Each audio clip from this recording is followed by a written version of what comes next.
ये है page number 62, 12वीं कक्षा का। शास्त्रों के अनुसार केवल क्षत्रिय राजा हो सकते थे, किंतु अनेक महत्वपूर्ण राजवंशों की उत्पत्ति अन्य वर्णों से भी हुई थी।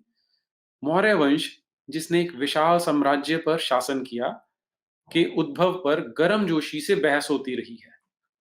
अब ये कोई बहस नहीं हुई, ये केवल जो सो कॉल्ड दरबारी इतिहासकार हैं, उन्होंने अपनी ओर से शब्द डाल दिए हैं। बाद में बौद्ध ग्रंथों में यह इंगित किया गया है। इंगित यानी वहां से इंडिकेशन हो रही है कि वे क्षत्रिय थे, किंतु ब्राह्मणीय शास्त्र उन्हें निम्न कुल का मानते थे। तो आप एक बार फिर सोच के देखें कि जहां पर कोई डिफरेंसेस नहीं है, वहां भी जानबूझ के डिफरेंसेस क्रिएट करने की कोशिश की जाती है।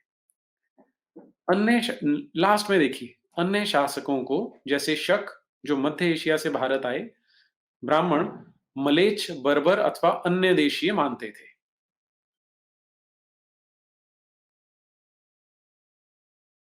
फिर वहीं से जब आगे चलेंगे, किंतु संस्कृत के संभवतः आरंभिक अभिलेखों में से एक में प्रसिद्ध शक राजा रुद्रदामन द्वारा सुदर्शन सरोवर के जीर्णोद्धार का वर्णन मिलता है। इससे यह ज्ञात होता है कि शक्तिशाली मलेच्छ संस्कृतीय परिपाट पार्टी से अवगत थे। तो आप नोटिस करें कि जहां पर तो कोई डिफरेंस नहीं है, जहां पर फॉल्ट लाइंस नहीं है, वहां पे उन्हें क्रिएट किया जा रहा है, और अगर कहीं पर पहले से क्रिएटेड है तो उनको बड़ा किया जा रहा है। ये है जो हमारे बच्चे इतिहास पढ़ते हैं। फिर आगे देखिए, पेज नंबर 152। फिर से एक बार वो प्रवासी समुदायों पे आ जाते हैं हमारे देश में।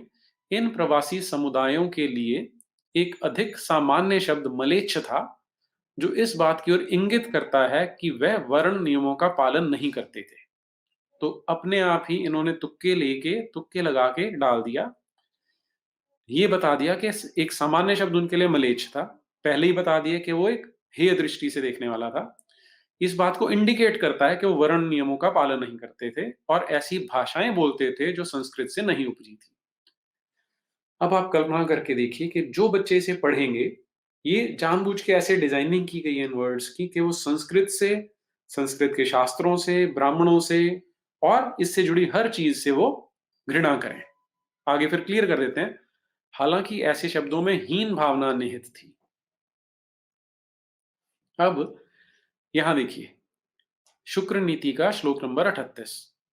ब्राह्मण, क्षत्रिय, वैश्य, शूद्र और मलेच्छ जन्म से नहीं होते, ये भेद उनके गुण और कर्मों से होता है। ऊपर आप देखेंगे, न जाते ब्राह्मणाश्चात्रा क्षत्रियो वैश्य एव न शूद्रोन च वै मलेच्छो भेदिता गुण कर्म भी। गुण कर्म भी, ये उनके गुणों से और कर्मों से निर्धारित होता है कि ब्राह्मण, क्षत्रिय, वैश्य, शूद्र और मलेच्छ कौन हो सकता है।